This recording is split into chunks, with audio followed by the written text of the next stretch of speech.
and then they've been to Mecca, and they've been to Medina, and they've been to Aqsa, and they've been to Spain and all these different places, and they're just so easily adaptable. It's such a cool thing to watch. They're gonna have a lifelong stories to share. That's it, man. And then you have to scroll on TikTok, like, yeah, see that one.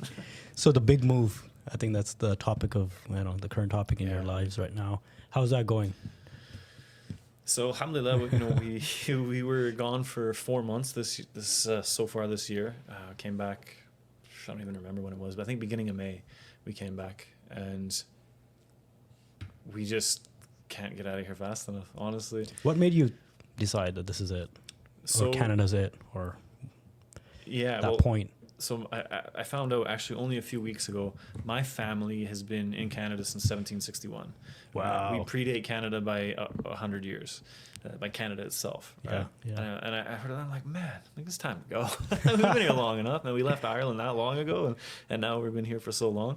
But I think we hate winter. As crazy as that sounds for people who grew up in the mountains in BC, with the most beautiful ski hills, and like I went skiing once in my life, and I don't care. I never snowboarded.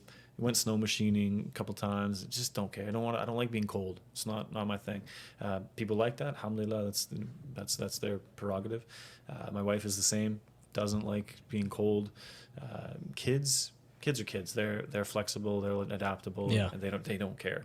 But when you take them to the park and it's 10 below and they've got the snowsuits on, they're waddling along because they can barely walk with the boots and the toque and the mitts and the scarf and everything else, and then you go to Langkawi, for example. Oh yeah. Like, which one do you want to? How do you want to address this? You want to go back to the winter, or you want to stay where the tropical beaches? Having been to Malaysia again 10 years ago, and then coming back now, and seeing just like my kids adapt to that environment. It's we made some amazing friends while we were there, as well as friends from before. Actually, a close friend that I met when I was in Bangladesh, and that's how we were introduced to Malaysia. So he was out for Jamaat, and we just connected because we were the only two foreigners in the Jamaat. The rest were Bengalis and Pakistanis. Interesting. And it was a Malay and me. And he's actually the president of the Cricket Association of Malaysia now. Oh, wow. So yeah, he's a professional cricket player back in the day, and just a phenomenal human being, just an amazing person. And we were trying to find somewhere to go for a honeymoon. We thought like Mexico, like where do Canadians go on their honeymoon, right? Yeah. Hawaii maybe, but it was pretty expensive. So he said, why don't you come here? So we did. We went and we toured West Malaysia, East Malaysia, Langkawi, these different places. Fell in love with it then, and always just had in our hearts that this is somewhere we would love to. Malaysia has a really interesting feeling when you go there. It's so far away from Canada, from North America, from the world that we know. Yeah. Even when you're in the Middle East, it's still far away. Yeah. It's another 9 or 10 hour flight from like Dubai. Yeah.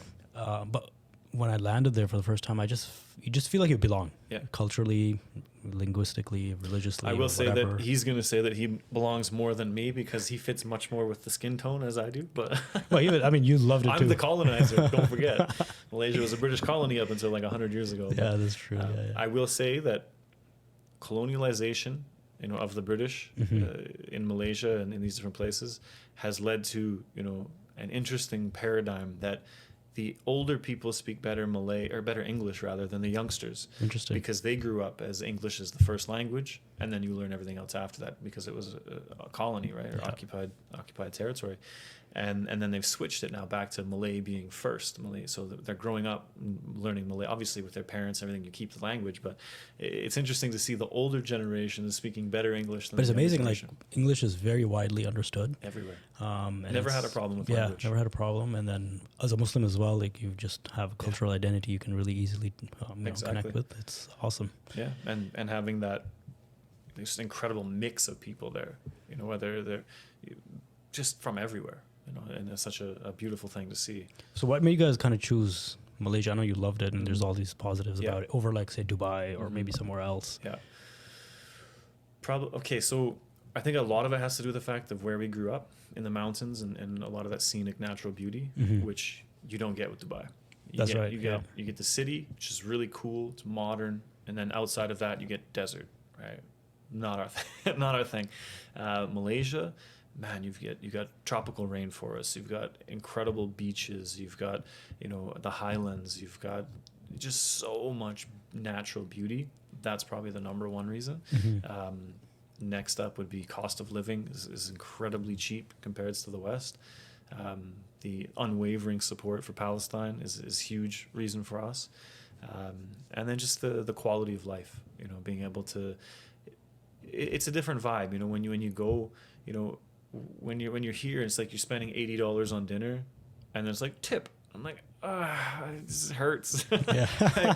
Whereas Malaysia, you just don't think about those things, you know, nearly as much. They don't even have much of a tipping culture. I mean, they and when you do, people are like, wow, like, this is amazing, right? So I think it's so much of it, honestly. But number one would probably be the natural beauty and the weather.